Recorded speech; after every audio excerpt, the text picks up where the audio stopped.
Alhamdulillahi Rabbil Alamin. Wassalatu wassalamu ala rasuli Rabbil Alamin, Nabiyyina wa habibina wa qudwatina Muhammad ibn Abdullah wa ala alihi wa sahbihi wa man sar ala nahjihi wa ihtada bihadihi wa istanna bisunnati ila yaumiddin. Amma ba'du. Muslimin dan muslimat, para pencinta ilmu, pencinta Al-Quran, Assalamualaikum warahmatullahi wabarakatuh. Alhamdulillah, syukur kita kepada Allah Azza wa Jalla kerana dapat meneruskan bicara kita dalam buku Hakadha Ashu Ma'al Quran. Demikianlah orang-orang soleh, bagaimana mereka hidup bersama dengan Al-Quranul Karim.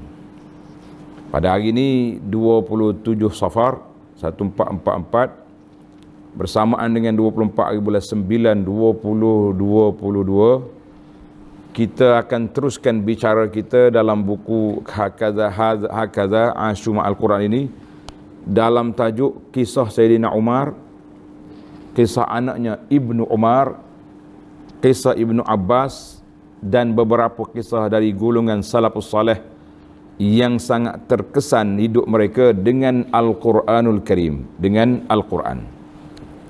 Dalam siri lepas kita mula daripada Nabi SAW, dan pada kali ini kita sambung sahabat dan juga orang-orang soleh yang selepasnya. Tengok masalah kalau sempat. Ini kita kata Al-Quran memberi kesan ke dalam jiwa manusia sekiranya kita baca dengan perhati makna dan perhati tadabbur. Ana alhamdulillah, kita kata barakallahu fiq kepada imam salat subuh kita tadi. Bila dia baca ayat kulun apa ni, allazina iza asabatuhum musibatun qalu inna lillahi wa inna ilaihi raji'un. Dia pun terkesan, kita yang dengar pun kita terasa apa ni, kesan daripada ayat itu. Itu dia panggil sifat orang mukmin ni taksyairu, maknanya hati dia gemetar dan kulit dia terasa apabila kita baca ayat-ayat Al-Quranul Karim itu. Kita kata alhamdulillah. Para jemaah sekalian, kita sambung cerita kita dalam kisah ini. Kisah dalam siri yang lepas kita berhenti di Sayyidina Umar radhiyallahu anhu waqafan inda kitabillah. Sangat-sangat terkesan dia bila baca ayat Quran, dia tengah nak marah, dia break, tak jadi marah. Pada kali ini Sayyidina Umar baca Quran dan dia sakit. Ini cerita dia.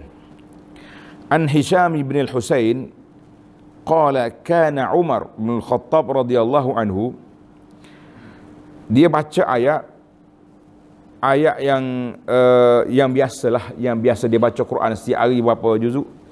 Tiba-tiba dia sampai kepada ayat yang dia baca ini. Ayat yang disebut dalam riwayat ini, Ibn Rajab meriwayatkan daripada dalam kitab At-Takhwif Minan Nar, dan juga Al-Baihaqi dalam Syu'abil Iman. Dia kata Sayyidina Umar ni bila dengar Quran sampai kepada ayat azab, dia akan terkesan sampai dia sakit. Sampai dia sakit, orang kena pergi ziarah dia. Wa qad sami'a Umar bin Khattab yawman rajulan yatahajjadu fil lail. Umar ni dia suka berjalan malam. Dia satu malam dia dengar seorang laki-laki sedang bertahajud. Wa yaqra, dia baca surah At-Tur, surah At-Tur. Falamma balagha, apabila sampai kepada ayat inna azaba rabbika lawaqi', sesungguhnya azab Tuhanmu pasti akan berlaku. Malahu min dafi', tak ada siapa boleh tolak. Bila mari azab Allah, tidak ada siapa yang mampu menolaknya. Ayat ini dalam surah At-Tur ayat 8. Ayat 8. Qala Umar, Sayyidina Umar berkata, qasamun wa rabbil ka'bati haqqun. Ini satu sumpah demi Tuhan Kaabah ini, inilah satu ayat yang cukup benar. Bila dia kata Allah Ta'ala akan timpakan azab dia yang pasti akan berlaku kepada orang yang tidak beriman, yang derhaka. Malahu min dafi', tak ada siapa boleh tolak azab ini. Maka summa raja'a ila manzilihi, dia balik ke rumah dia sakit syahran ya'uduhun nas. Dia sakit tiba-tiba, orang kata Umar sakit, ada kat rumah dia. Habis orang pakat pergi ziarah dia, tak tahu sakit apa. Tak tahu sakit apa. Lama baru dia tahu, dia rupanya dia terkesan dengan ayat yang dia baca. Kita kata radhiyallahu taala anka ya Umar. Allah Taala lah redha kepada Umar ni banyak sangat isu-isu dia dalam kehidupan dia tu. Dalam ayat lain dan cerita lain pula yang diriwayat oleh dalam Ibnu Katsir dalam tafsir kata, kana Umar radhiyallahu anhu ya'ishul, dia hidup bersama dengan Quran dalam semua gerak-geri dia hidup Quran. Wa min zalika annahu marra bidair, dia lalu di gereja Tok Rahib. Dia lalu ke gereja Tok Rahib, padri. Dia pun panggil, ya Rahib. Weh Tok Padri. Tok Padri pun jenguk tengok. Ke punya orang panggil ni jenguk. Bila Umar tengok muka dia, yanzur ilahi wa yabki, dia tengok muka Tok Rahib, dia menangis. Orang tanya, ya Amir Mukminin, ma yubki, kenapa awak tengok muka dia awak menangis? Tengok muka Tok Rahib tu kenapa kesian? Nak bagi bajet kan, nak bagi projek kan? Qal, aku teringat kepada firman Allah Ta'ala dalam Quran, amilatun nasibah. Ada orang di dunia ni kerja keras, kerja kuat. Tok Rahib ni padri ni setengah tu masuk hutan. Kita pergi nak berdakwah tempat orang asli, ada dah pokok di dalam tu. Lama dia kata dia tok ayuh duduk sini. Bertahun-tahun dah kita pergi sekali, nak duduk 2 malam pun rasa letih, rasa kena balik dah kita dah. Tapi dia duduk bertahun-tahun di tempat orang. Jadi Umar baca ayat, amilatun nasibah, kerjanya kuat, aktifnya buat kerja, tasla naran hamiyah, tapi mereka akan dibakar dengan api neraka. Fazalikal ladzi abkani. Umar kata ayat ini bila tengok muka dia aku kesian, aku menangis kerana kesian kepada dia, kerjanya kuat, pulangannya azab, na'uzubillah. Allahumma star. Jadi kita minta perlindungan Allah Taala, kita ni kadang-kadang kerja kuat tapi tak kena pulangan. Aktif kita berdakwah, tapi dakwah kita tidak berpaksikan kepada sunnah Nabi sallallahu alaihi wasallam. Kita lebih kepada yang tidak sunnah. Orang kata ni hak sunnah Nabi, tak jadi. Bercanggah dengan apa yang kita terima, yang kita beramal, yang kita buat. Kita kata bila kita ni, biarlah kita ni waqafan, sebagaimana sahabat-sahabat itu bila tengok sunnah Nabi mereka akan berhenti.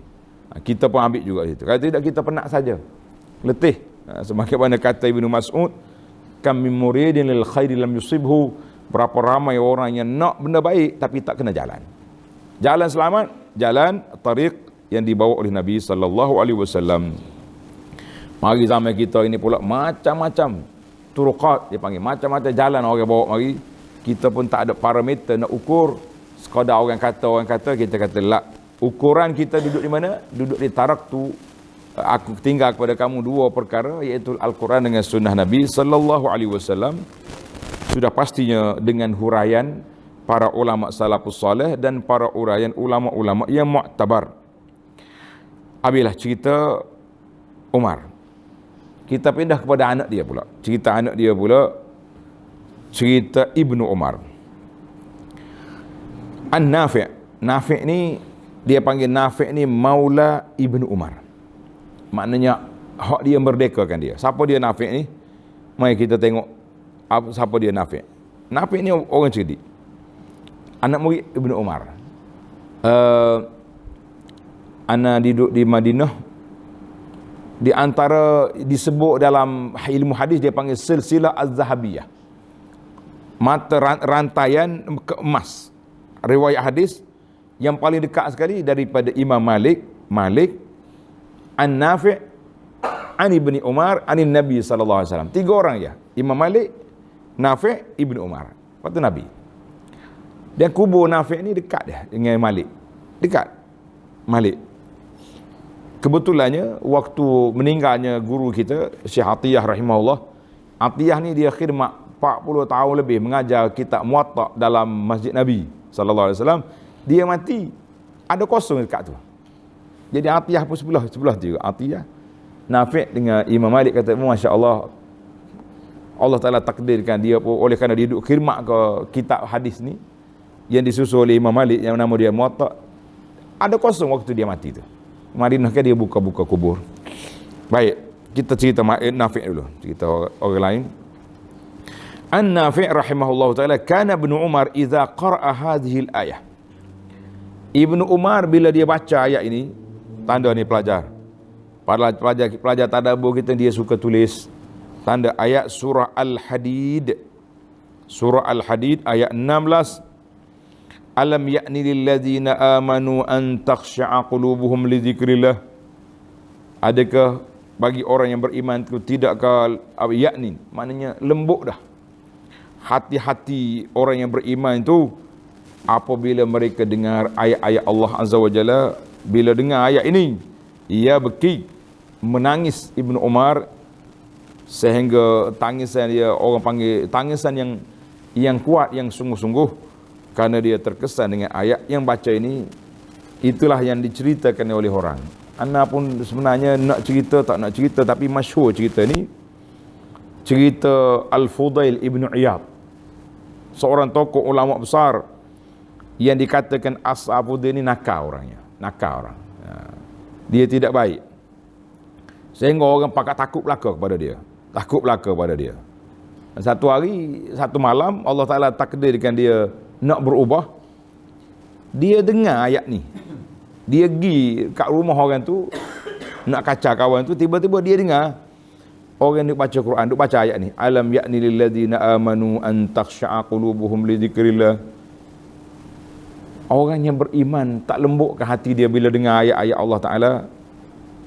Bila dia dengar, qala bala ya rabbi, lembut dah hati aku dengar Quran. Jadi daripada itulah dia mula berubah menjadi daripada seorang yang nakal, seorang yang tidak baik, kepada seorang yang disebut sebagai golongan salafus salih, yang disebut-sebut kelebihan dia. Jadi anak tak berani nak lebih-lebih tentang Fudail ni, kerana orang yang hebat, cerita dia di permulaan awal perjalanan hidup dia ada masalah. Jadi kadang-kadang kita pendakwah ni pun lebih-lebih sangat, yang goreng cerita Fudail ni kak. Allahu Akbar. Macam-macam dia panggil tak. Dia panggil bapak Samsing lah, ni kita kata beradab lah. Benda tu sudah berlalu, dia sudah berubah, dan dia sudah menjadi seorang yang sudah baik. Tiba-tiba kita duduk bawa cerita macam orang kata Sayyidina Umar. Dia kata Umar ni tuan-tuan, ni kalau dalam cerita Ma'al Hijrah jumpa benda ni. Dia kata Umar ni tuan-tuan, dia punya gedebel, dia punya Samsing, minum arak dalam tengkorak, bunuh anak hidup-hidup. Mana ada riwayat? Ada sebuah buku yang ditulis tentang mengkondem tuduhan-tuduhan penceramah ini kepada Sayyidina Umar. Tulis dalam akhbar Umar ada marwiyatun, riwayat-riwayat yang disebut tentang cerita Sayyidina Umar. Dia kata tak ada cerita, dia sudah dikorek, sudah dicari riwayat yang menunjukkan Umar bunuh anak perempuan hidup-hidup, minum arak dalam tengkorak, tidak ada riwayat. Jadi tak usah duk cerita benda yang kita tidak sahih. Kalau setakat orang kata, semua orang kata. Tapi kita nak cerita sebagaimana kata para penulis. Dia kata iza qara'ta faqammish wa iza katabta aw haddath fafattish. Bila kita nak, waktu kita nak baca, kita boleh baca semua, kita boleh dengar orang kata, tapi waktu kita nak sampaikan, waktu kita nak menulis, waktu kita nak meriwayatkan, riwayatlah yang kita sudah siasat, sudah teliti.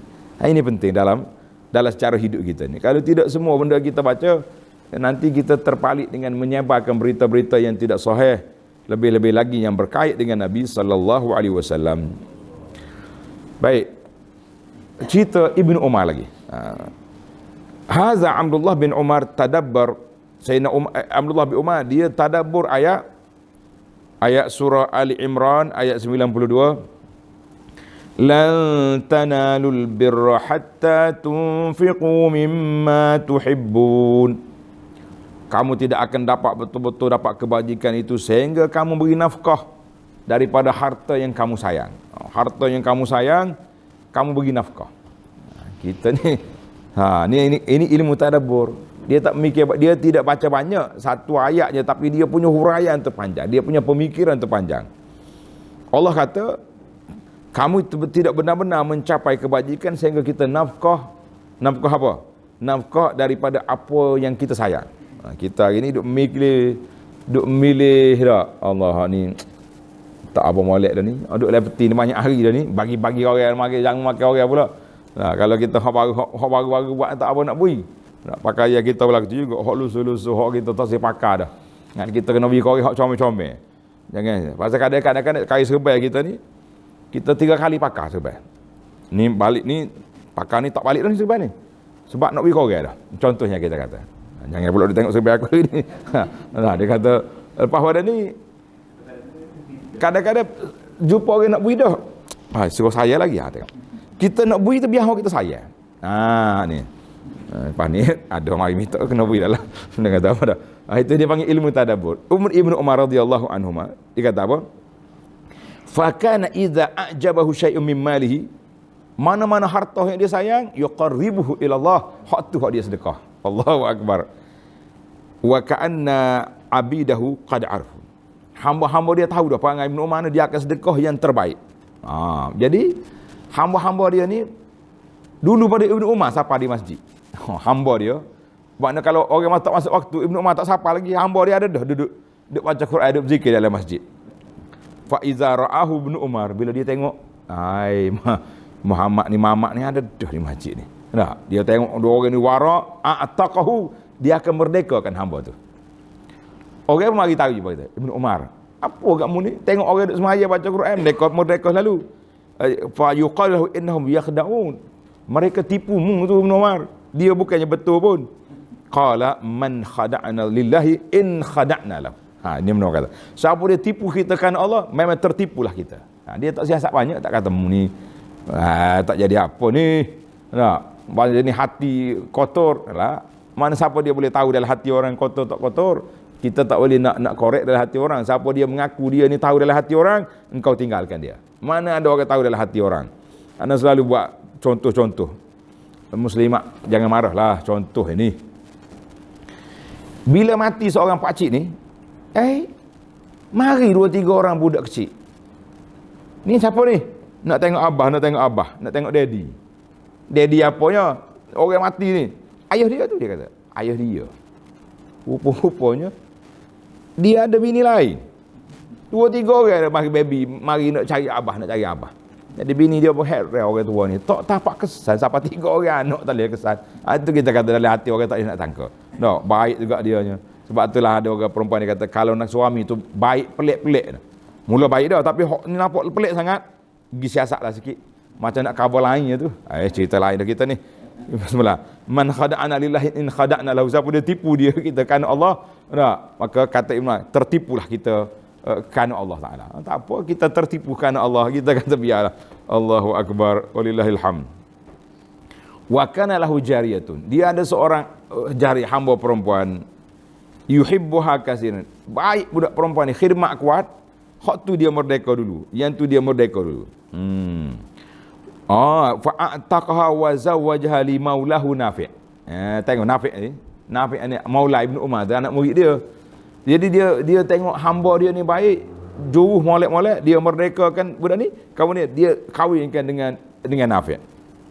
Wa qala inna Allah Ta'ala yaqul, Allah Ta'ala dah beritahu lan tanalul birra hatta tunfiqu mimma tuhibbun. Kamu tidak akan dapat betul-betul kebaikan itu sehingga kamu sedekah apa yang kamu sayang. Allahu Akbar. Washtara marratan ba'iran. Habis. Satu hari dia pergi beli unta. Fa'ajabahu. Dia naik unta ni sedap naik. Macam kita beli kereta comel. Faqala ya Nafi'. Nafi', mu minat ke unta aku ni? Comel. Nafi' sudahlah. Nafi' tahu dah dia ni kalau kita puji bagai dia kena boleh hadiah lalu. Dia kata ya Nafi', unta ni baguslah. Tapi boleh tak membawa unta ni pergi masuk dalam ila iblis sadaqah, dimasuk dalam unta-unta sedekah. Subhanallah. Apa yang dipanggil iblis sedekah. Allahu Akbar. Masya Allah, itu Ibnu Umar. Wa a'tahu Ibnu Ja'far fi Nafi' 10,000. Jadi dia kata dia nak ambil Nafi' ni 10,000. Dia nak bayar Nafi' ni supaya dia diberdekakan. Jadi Ibnu Umar kata, ada ke gol lebih mahal pada tu? Mahal pada 10,000 ni, ada lagi? Tak ada dah tu ni mahal ni. 10,000 nak bayar ni. Pasal Nafi' itu budak cerdik. Qala huwa hurrun liwajhillah. Tak payah bayar, aku merdekakan dia sebab harga dia mahal. Subhanallah. Allahu akbar. Apa lagi kita nak?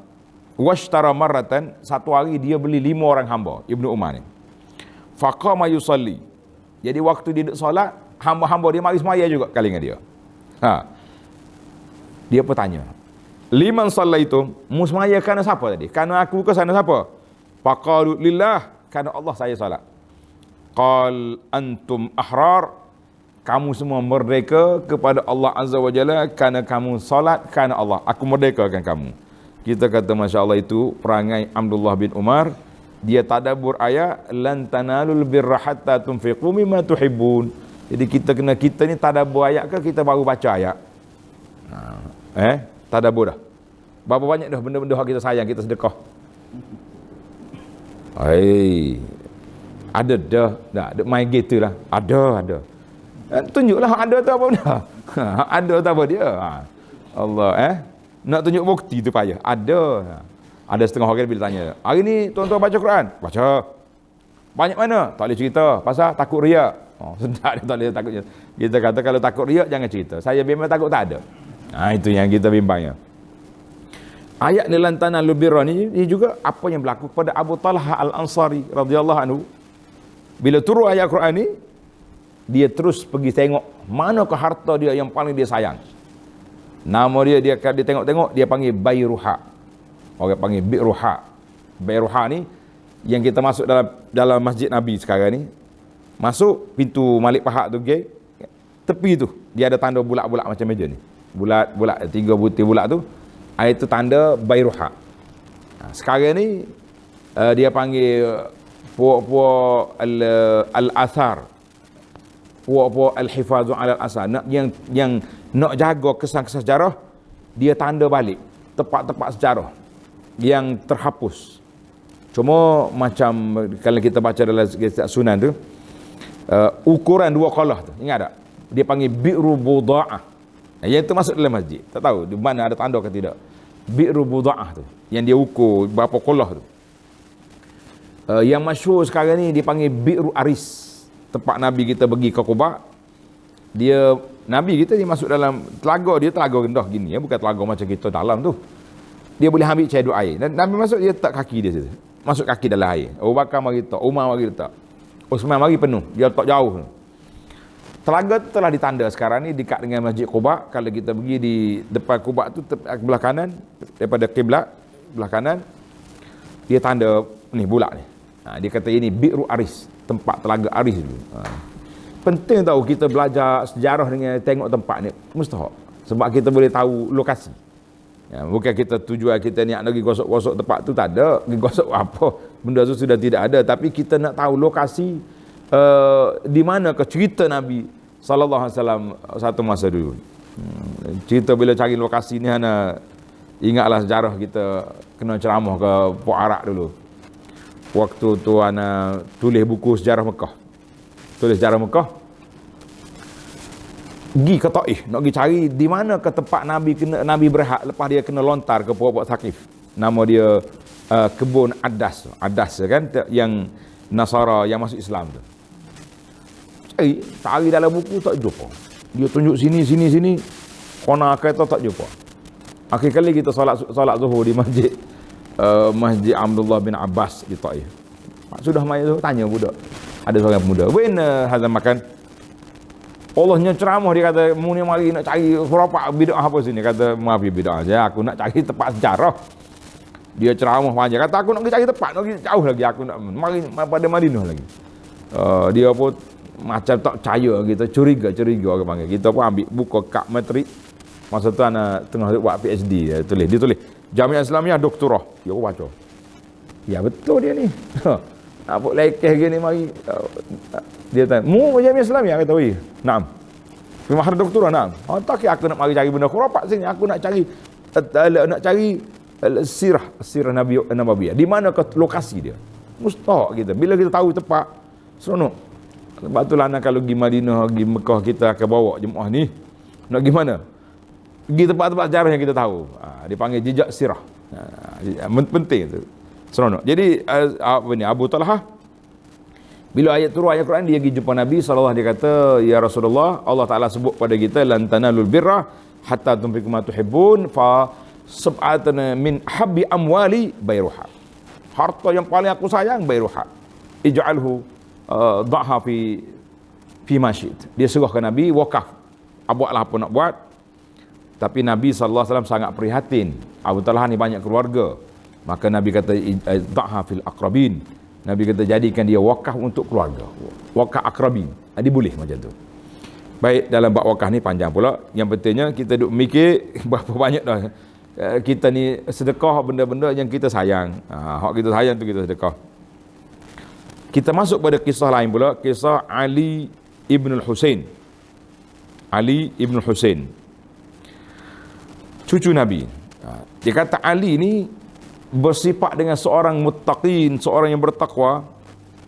Apabila dibaca ayat Quran dalam surah Ali Imran, ayat Quran surah Ali Imran ayat 134, Alladzina yunfiquna fis sarra'i wad dharra'i wal kadhimina al ghaidha wal 'afina 'anil nas wallahu yuhibbul muhsinin. Alladzina yunfiquna fis sarra'i wad dharra'. Sifat orang muttaqi itu orang yang memberi nafkah ketika dia senang, ketika dia susah. Susah pun juga. Kita ni waktu kalau kita duk mikir ngotak kita, orang senang bagi sedekah, logiklah. Tapi orang susah bagi sedekah, ada ke tak ada? Pengalaman kita berjalan ke kampung-kampung. Malu kita. Kita nak bawa beras sekapik dua, nak bagi hadiah, nak bagi sedekah ke orang kampung. Dia tahu kita nak mari, dia tebal pisang, dia gali ubi, siap dah dekat tangga dia tu. Kita bagi supit beras, dia bagi dua guni kita nak kata. Dengan pisang lagi, dengan ubi, pucuk paku. Kita kata Masya Allah, kadang-kadang orang yang yunfiquna fil sadra, dia susah. Tapi jiwa tu jiwa munfik, jiwa tu jiwa nafkah. Tidak bakhil. Dia nafkah apa yang dia ada. Ubi kayu. Ubi berapa dia ubi. Pucuk paku pun tak apa. Peri belakang bagi dia tu muka dia tanah dah. Tapi tak guna. Maknanya wal kazimin al ghaiz, orang yang boleh menahan marah. Bila nak marah dia diam. Astagfirullah. Hebat dia. Wal afina 'anil nas, dan dia bersifat pemaaf pada manusia. Dia maaf. Orang yang buat salah dimaafkan. Wallahu yuhibbul muhsinin. Allah Ta'ala sangat sayang kepada orang yang baik. Qala Abdul Razak dalam musannah dia. Abdul Razak ni ada kitab dia musannah. Kalau baca, jangan baca bagi bawah. Ada setengah ustaz ni dia tak mengaji. Dia kata musannif. Kata musannif tu pun nulis kitab. Musannah nama dia. Jadi kata di Abdul Razak, dia kata apa? Sakabat jariyatun. Hamba kepada Ali bin Husain, Ali Zainal Abidin ni, cucu Nabi, cicit Nabi ni. Dia kata dia nak ambil air, nak wudu.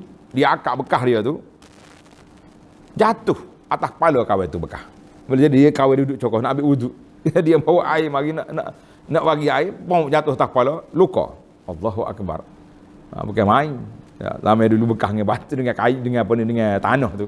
Gerak. Tengok Ali terkejut. Nak marah juga kita pun. Okey, aku suruh ambil wuduk, bukan suruh pecah kepala aku. Faqalat al-jariyah. Jariyah pun terus baca ayat Quran. Wal kaziminal ghaiz. Di antara orang baik itu Tuan Syekh, orang yang menahan marah. Faqala qad qazamtu ghaizi. Sekarang ni aku tak marah. Boleh dia. Jariyah apa Quran? Jariyah kita di mana kita main Iqra tak habis lagi ni. Faqalat wal afina 'anil nas.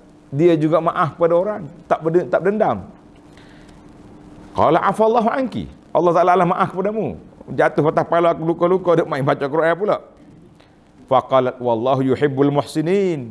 Allah Taala suka kepada orang baik. Qala anti hurratun, mu merdeka liwajhillah, kerana aku ni orang baik, kerana Allah Taala aku merdeka kamu. Dia pecah kepala orang, dia merdeka. Kita kata subhanallah. Kita ni kalau pecah gelas betul pun, nyom ngepek pecah hari dengar. Ini dia panggil maaf. Cuma kalau kita ilmu tadabbur, apa beza di antara al-kazimin al-ghaiz wal afina? Itu dua sifat yang berbeza. Kazimin dia tak marah. Dia boleh marah, tapi dia tak marah. Itu dia panggil kazimin. Orang boleh menahan marah.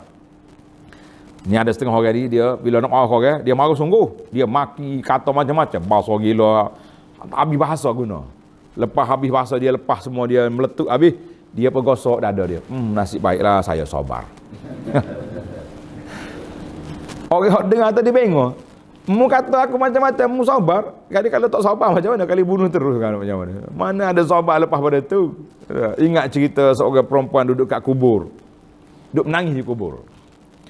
Nabi SAW kat dia, Nabi kata, isbiri ya amatillah. Sabar, hamba Allah. Dia marah. Dia kata, ilaika anni. Mana, pergi jauh. Jangan duduk kacau aku. Dia tak paling. Nabi pergi.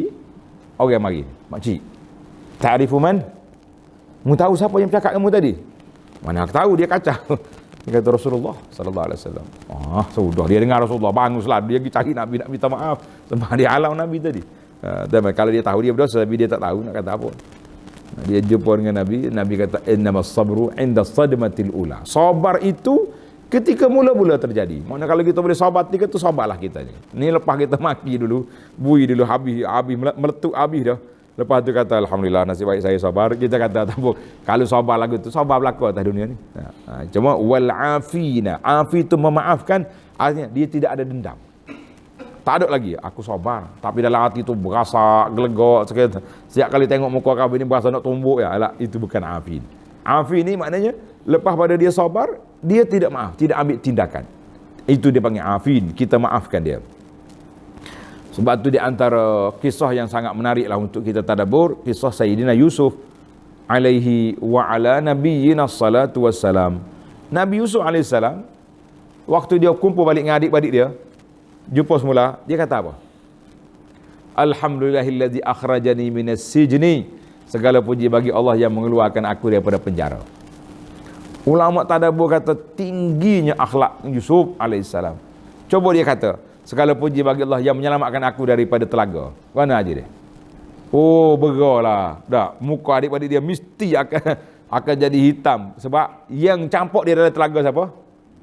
Ikhwatihi, adik-adik dia. Tapi yang penjara ke dia Imra'atul Aziz. Jadi tak ada kena bunuh adik-adik dia. Jadi dia tak nak mau mengungkit benda-benda yang lama. Kita pun tak sedar ungkitlah benda lama. Kalau ada masalah-masalah, kita cuba rahsiakanlah. Cuma sekarang ni masalah kitanya, bila nak marah kita tulis di Facebook. Facebook ni menelanjangkan sifat orang. Kita kadang-kadang kita kenal orang ni baik, lemah lembut orangnya, tenang. Tapi sekali kita baca Facebook dia, Masya Allah, dia punya mengamuk lebih daripada orang yang tak cukup ubat. Tak cukup ubat ni bahaya juga tak? Tak cukup ubat ni pergi koksir dia. Dia pasal tu ubat kena ikut jadual. Mengamuk. Jadi orang apa kenal peribadi dia. Oh, gini sikap awak ya.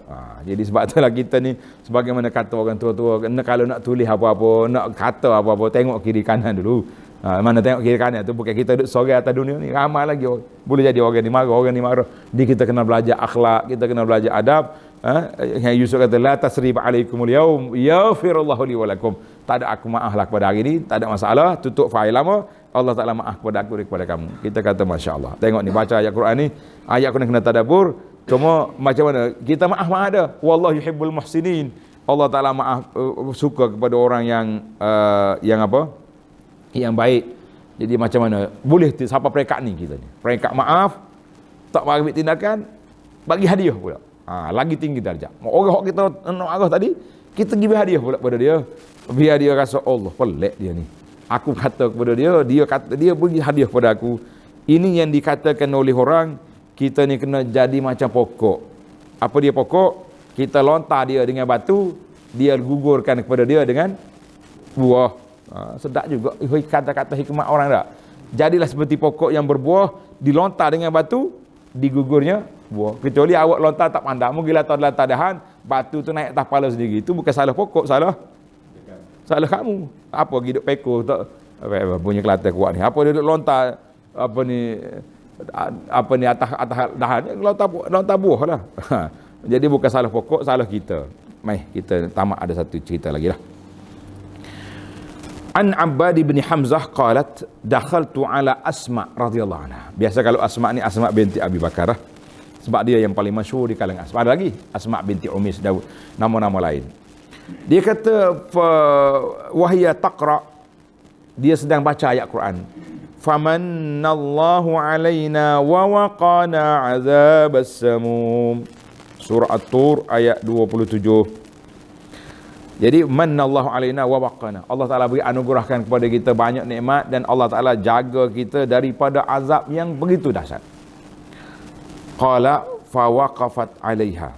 Asma ni duk berhenti ayat ni je, duduk ulang ayat tu. Faja'alat tasta'idu wa ta'du'u. Dia duk mengata a'udzubillahi minan nar, a'udzubillahi min azabis samum, dia berdoa kepada Allah Taala minta selamat. Qala Abbad fa zahabtu ila suq. Aku pergi ke pasar. Faqadaitu hajati, pergi beli barang-barang hak dia nak belilah. Summa raja'tu wa hiya tasta'in. Aku balik, dia duk doa lagi. Kita kata subhanallah. Dalam siri yang lepas kita dah baca kan, para pelajar kita ingat, kita baca cerita Nabi sallallahu alaihi wasallam, ulang satu ayat je, in tu'azzibuhum fa innahum ibadu. Ayat tu ya dia ulang sampai ke pagi. Jadi itu kata Imam Nawawi dalam kitab At-Tibyan, boleh kita ulang satu ayat je kalau ayat itu menjadi ayat tadabbur yang kita baca pada malam itu. Baiklah, kisah yang agak sedih. Kalau kita dengar kita kata tak logik lah. Kisah Abu Dahdah. Abu Ad-Dahdah dengan hal. Dahdah radhiyallahu anhu. Bila turun ayat Quran, man zalladhi yuqridullaha qardan hasana fayudha'ifahu lahu ad'afan katsirah wallahu yaqbidu wa yabsutu wa ilaihi turja'un. Ayat Al-Baqarah 245, naknya man zalladhi yuqridullaha qardan hasana. Siapa yang beri hutang kepada Allah, hutang yang baik. Bila dengar ayat ni, Abu Dahdah radhiyallahu anhu dia kata, ya Rasulullah, wallahu yuridu minnal qard. Allah Taala nak berhutang dengan kita Rasulullah. Qala na'am ya Abu Dahdah. Qala arini yadak. Allah tangan Rasulullah. Nabi pun Allah tangan. Fana walahu. Dia pegang tangan Nabi sallallahu alaihi wasallam. Qala inni aqradtu rabbi haiti. Ya Rasulullah, saya bagi hutang kepada Allah Taala kebun saya. Kebun dia duduk, rumah dia ada situ. Dalam tu ada 600 batang kurma. Satu kurma ni mungkin setengah tan. Berapa ratus kilo dapat kalau kurma besar tu. Umur Dahdah dengan anak-anak dia ada dalam kebun tu. Dia pergi sedekah dah kebun tu. Nak duduk mana kawan tu? Dia berbalik kebun. Faja'a Abu Dahdah fanadaha. Ya Dahdah, ukhruji. Dahdah, saya lah keluar daripada kebun ni, ambil barang-barang kita semua. Aqradtu rabbi. Aku dah bagi hutang kepada Tuhan aku ni, kebun ni. Agak-agaknya kalau orang kita ajak kita kena pindah rumah ni, aku jual kan agak. Oh, nya pekong dengan lesu mari dah pasal bengok dia ni mari bui kau orang tak tu pasal. Tengok. Kata di Dahdah, ini orang tarbiyah tinggi. Pasal tu dia berani buat. Qala, dia kata apa? Rabiha baika ya Abu Dahdah. Allah Taala untungkan perniagaanmu ya Abu Dahdah, jualanmu tu untung. Dia pun akak barang-barang dia keluarlah pindah pergi duduk lain, tak tahu wallahu alam. Riwayat ini tidak sebut di mana ke Abu Dahdah berpindah dengan Dahdah dengan anak-anak dia, tak tahu gimana. Kita jangan buat ni. Anak kalau mikir ni kata biar betul dia orang ni. Macam mana pergi sedekah rumah kita duduk ni. Ada setengah orang wajib-wajib ni. Tapi kalau zaman kita orang buat lagu ni, dia tak ada rumah lain, kita kena bawa dia ke pejabat hospital sakiteri ni. Kena tanya dia ni al-hajru bis-safih. Tak, macam mana boleh sedekah benda ni? Akhirnya dia duduk bawa dalam kotak, duduk nopai tanah orang. Kita kata lah, orang ni kena dia panggil al-hajru bis-safih. Baiklah, satu lagi cerita penutup ihsa'un syadid. Anil Bara' bin Sulaim qala, aku dengan Nafi'. Nafi' radhiyallahu rahimahullah taala, dia kata apa? Maqar Ibnu Umar tak baca dua akhir ayat surah Al-Baqarah yang kita baca sama. In tubdu ma fi anfusikum aw tukhfuhu yuhasibukum billah. Mu sembunyi ke, kamu zahir ke, atau kamu sembunyi, Allah Taala tahu.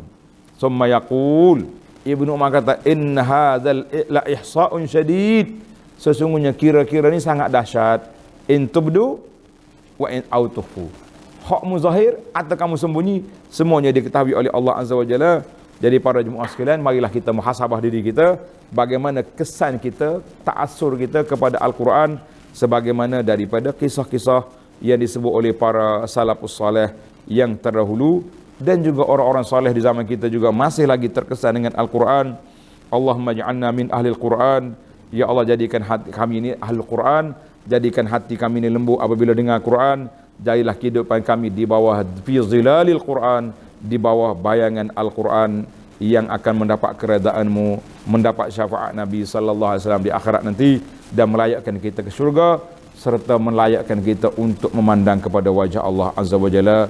Amin ya rabbal alamin. Wa sallallahu wa sallama wa barak ala Muhammadin wa ala alihi wa sahbihi ajma'in walhamdulillahi rabbil alamin. Wassalamu alaikum warahmatullahi wabarakatuh.